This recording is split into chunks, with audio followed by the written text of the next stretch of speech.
Hello good morning, કેમ છો તમે બધા? હોપ તમે બધા મજામાં જશો. ને જો આજે આપણે જવાનું છે સાળીંગપુર દર્શન કરવા, તો આપણે સાથે બ્લોગમાં બના રહેજો, હું તમને ત્યાંના દર્શન કરાવીશ. ઓકે, તો આપણે જો તૈયાર થઈ અને ઘરેથી ગાડીમાં નીકળી ગયા છીએ. જો આપણે ધીરે ધીરે આપણે આગળ જઈ રહ્યા છીએ. જો આપણે આ ઓવરબ્રિજ આવી ગયો છે ભાવનગરનો. જો તમે આ હમણાં જ બનેલો છે, એટલે થોડુંક આપણે અહીં થોડુંક ટ્રાફિક કેવરાવશે. તો આપણે ધીમે ધીમે આપણે આગળ વધીએ. જો ઉત્તરાયણ છે એટલે વાહ ભાઈ વાહ, દેખો બધી ફુગા અને શેરડી ને આપણે આ ઓવરબ્રિજની નીચેથી નીકળી રહ્યા છીએ. જુઓ તમે કે આ પણ બનીને રેડી છે. સરસ મજાનો આમ ઓવરબ્રિજ બની ગયો છે હવે, અને ચાલુ પણ થઈ ગયો છે. જુઓ તમે જ્યાં જુઓ ત્યાં નકરી શેરડી, કારણ કે ઉત્તરાયણનો માહોલ છે એટલે શેરડી ને ફુગ્ગા ને જુઓ તમે ચારે મતલબ ઓલા છે બધા ગેસવાળા ફુગ્ગા છે ને અમસ્તા છે. જોવા નકરા બધા બબલા છે બધા બાળકો માટે. જુઓ તમે રંગબેરંગી લાલ, લીલા, પીળા, ગુલાબી છે, લીલા છે, મરૂન છે. તો આપણે શેરડી પાછી આવી ગઈ છે. ધીમે ધીમે આપણે આગળ વધી રહ્યા છીએ અને ટ્રાફિક પણ છે, એટલે ધીમે ધીમે આપણે આગળ નીકળશું. તો બ્લોગમાં આગળ બન્યા રહેજો. હું તમને ઠેઠ સાળીંગપુરના બાબાના અંદર જઈ અને તમને દર્શન કરાવડાવીશ. જો તમે હવે આપણે આ હમણાં જ બનેલો આપણે આ શિવાજી બ્રિજ છે, હવે ત્યાંથી આપણે જઈ અને ક્રોસમાં જઈ અને હવે આગળ વધવાનું છે. તો હવે આપણી ગાડી ધીમે ધીમે જો સાળીંગપુર તરફ આપણે વધી રહ્યા છીએ. સરસ મજાનો ડુંગર કહેવાય ને, સરસ મજાનું દ્રશ્ય હતું. તો મને એમ થયું કે તમને પણ સાથે દેખાડી દઉં, મને ગમ્યું એટલે. જો તમે દેખો લીલું છમ છે ને આપણે આગળના રસ્તા પર જતા રહીએ છીએ. તો તમે બ્લોગમાં બન્યા રહેજો.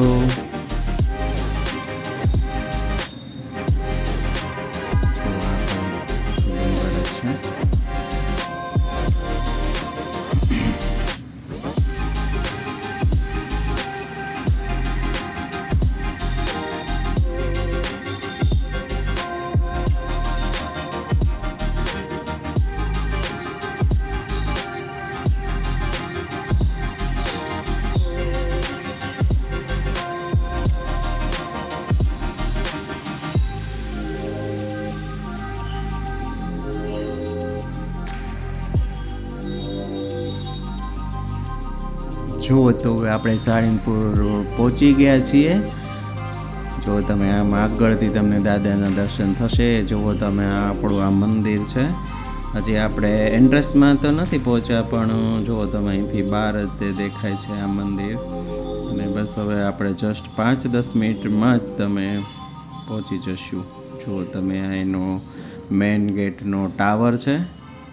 હવે અહીંયા થોડોક ટ્રાફિક છે, એટલે આપણે ધીમે ધીમે જુઓ આપણે આ ગેટની અંદર આપણે વળી ગયા છીએ તમે, ને આપણે પાર્કિંગ તરફ જઈ રહ્યા છીએ. જો તમે સામે દેખાતું જ હશે તમને કષ્ટભંજન સાળીંગપુર ધામ લખેલું છે. જુઓ તમે બધી આ હમણાં જ નવું બધું લોકાર્પણ માટે જે દેરી બનાવીને સામે જો તમને મોટા આપણે દાદા હનુમાનજી મહારાજની મૂર્તિ, ભવ્ય મૂર્તિ તમને દેખાતી જ હશે. જો તમે કેવું સરસ મજાનું છે આપણે આ મંદિરનું, મતલબ ધર્મશાળા છે કે યાત્રીને કોઈને બહારથી આવતા હોય અને રોકાવું હોય તો એની પણ અહીંયા વ્યવસ્થા છે, જેથી કરીને દાદાની સવારની આરતીના પણ દર્શન થાય, સાંજની આરતીના પણ દર્શન થાય ને બપોરે પણ દર્શન થાય. એટલે ભક્તજનોને ત્રણેય આરતીનો લાભ મળે એ માટે આમ ભવ્ય એવી ધર્મશાળા બનાવેલ છે. હવે અહીંથી આપણે આ મેઇન ગેટ છે, હવે આપણે અહીંથી આગળ વધશું. જુઓ તમે આપણે આગળ વધી રહ્યા છીએ. ધીમે ધીમે ધીમે આપણે હવે અહીંથી ગાડી પાર્ક કરી અને હવે આપણે અહીંથી ચાલતા જ જવું પડશે. હું તમને વિડીયોમાં આગળ બના રહેજો. હું તમને પૂરું મંદિર બનશે ત્યાં સુધી તમને અંદર જઈ અને જો પોસિબલ હશે તો તમને દાદાના પણ દર્શન કરાવીશ. હવે આપણે અહીંથી અંદર જશું. જુઓ તમે આ ભવ્ય મૂર્તિ જુઓ તમે, કેવી સરસ મજાની એક કહેવાય ને કે આમ જોતાં જ આપણને આનંદ આવી જાય તેવી એક દાદાની પ્રતિમા છે. હવે 30 ફૂટ ઊંચી હશે એવું માનવામાં આવે છે. પછી વધારે તો મને ખબર નથી, પણ કહે છે બધા. જો આ પણ એનું એક સામેનું જે મેં તમને ધર્મશાળા પહેલાં બતાવી હતી ને, આ એનું બિલ્ડિંગ છે. જુઓ તમે, એવું આ સરસ મજાનો એનો આખો બગીચો છે અને ઘણા બધા ભક્તજનો દર્શનાર્થીઓ બધા આવેલા છે. જુઓ તમે, આપણે ધીમે ધીમે આગળ વધી રહ્યા છીએ. સામે દેખાય તે દાદાનું મંદિર છે. જુઓ તમે, આ ભવ્ય પ્રતિમાના તમે દર્શન, જાણે લાગી રહ્યું છે કે દાદા સાક્ષાત અહીંયા ઊભા હોય એવું લાગી રહ્યું છે. તમે જો, ભવ્ય, ખૂબ વિશાળ અને કેટલી ઊંચી છે એ તો મને ખ્યાલ નથી, પણ ખૂબ જ ઊંચી એવી પ્રતિમા બનાવેલી છે. સરસ મજાનું એક નયનરમ્ય દ્રશ્ય કહેવાય અને મનને શાંતિ મળે તેવું વાતાવરણ છે. અને જાણે દાદાનું સાનિધ્ય હોય અને કોને મનમાં શાંતિ ના મળે. તો એક સરસ એક આહલાદ વાતાવરણ તરફ આપણે આગળ વધી રહ્યા છીએ. હવે આપણે મંદિર તરફ પણ વધશું. ધીમે ધીમે આપણે આગળ જઈ રહ્યા છીએ. જુઓ તમે, કેવો સરસ મજાનો બગીચો. જો આપણે આ દાદાનું મંદિર છે ત્યાં પહોંચી ગયા છીએ. હજી મંદિરના દ્વાર છે એ બંધ છે, એટલે આ એનું ધજાનું પણ તમને દર્શન કરાવી દઉં છું. જુઓ તમે, એ પણ ખૂબ જ ઊંચી છે. આ જુઓ તમે, બહારથી મંદિરના દર્શન કરી લો. હજી તો બંધ છે, એટલે જો આ બધી આ ભોજનશાળા પણ છે ત્યાં. હવે એ ભોજનશાળાને તમને પાર્ટ 2માં હું દેખાડીશ. અત્યારે આપણે દાદાના જ દર્શન કરવાના છે. એટલે જો આ એક બધું બહાર છે, એ બધું મતલબ ખરીદી માટેનું જે હોય છે, ભક્તજનો અહીંથી લઈ જાય છે. જો એક આ દાદાની શ્રીફળ વધેરવાની જગ્યા છે, તમે એના પણ દર્શન કરી લો. આપણે એક હાથમાં શ્રીફળ મૂકવાનું હોય છે, બીજી બાજુ પ્રસાદ થઈ અને ટુકડા બહાર આવે છે. જો તમે, એટલે દાદા ખુદ આપણી પ્રસાદી સ્વીકારતા હોય એવું લાગી રહ્યું છે. અને અહીંયા બધા સિંદૂર પણ ચડાવી રહ્યા છે. અને આ એક ભવ્ય એવો શોરૂમ છે કે જ્યાં તમે શોપિંગ પણ કરી શકો છો. નાનીથી લઈને મોટી સુધી ચીજ વસ્તુ મળે છે. બધી ધાર્મિક પુસ્તકો છે, એવું બધું છે. અને આ એક દાદાની પ્રતિમા છે જ્યાં સાક્ષાત આપણે હનુમાનજી મહારાજ ઊભેલા હોય એવું લાગી રહ્યું છે. જો તમે, હવે આ આખો એક છે. હવે આપણે દાદાની લાઈનમાં લાગી જઈએ, કારણ કે પછી આપણો વારો નહીં આવે દર્શન કરવાનો. એટલે પૂછશું, ક્યાંથી આવો છો કાકા તમે? ક્યાં ગામથી આવો તમે? બોલો. જાખડાથી આવું. હે? મોટામણ ચોકડી જાખડાથી આવું. બરાબર. તમારું નામ? કનકસિંહ ગરસિંહ ચાવડા. બરાબર. આવી સેમ ને બધું. હા, આમ કરી દે. જય શ્રી કૃષ્ણ કરી દો. જય એ પણ દૂરથી આવેલા છે, તમે જોઈ લો. હવે આપણે અંદર જશું. મંદિર ખુલી ગયું છે. જો ભક્તજનોની ભીડ લાગેલી છે.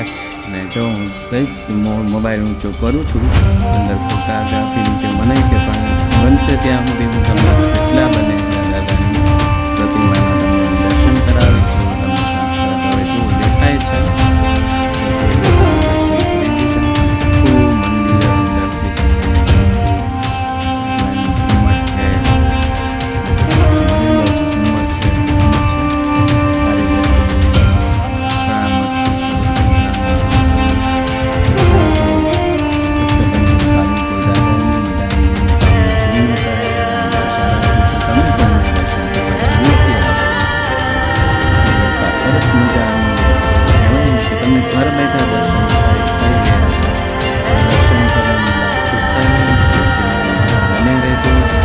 કરજો, શેર કરજો, સબસ્ક્રાઈબ કરજો.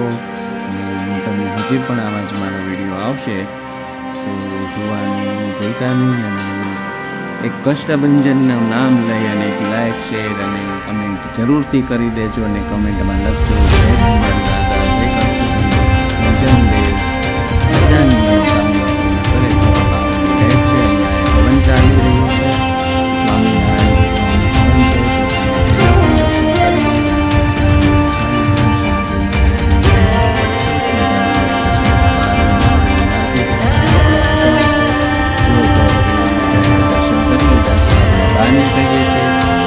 તમને પણ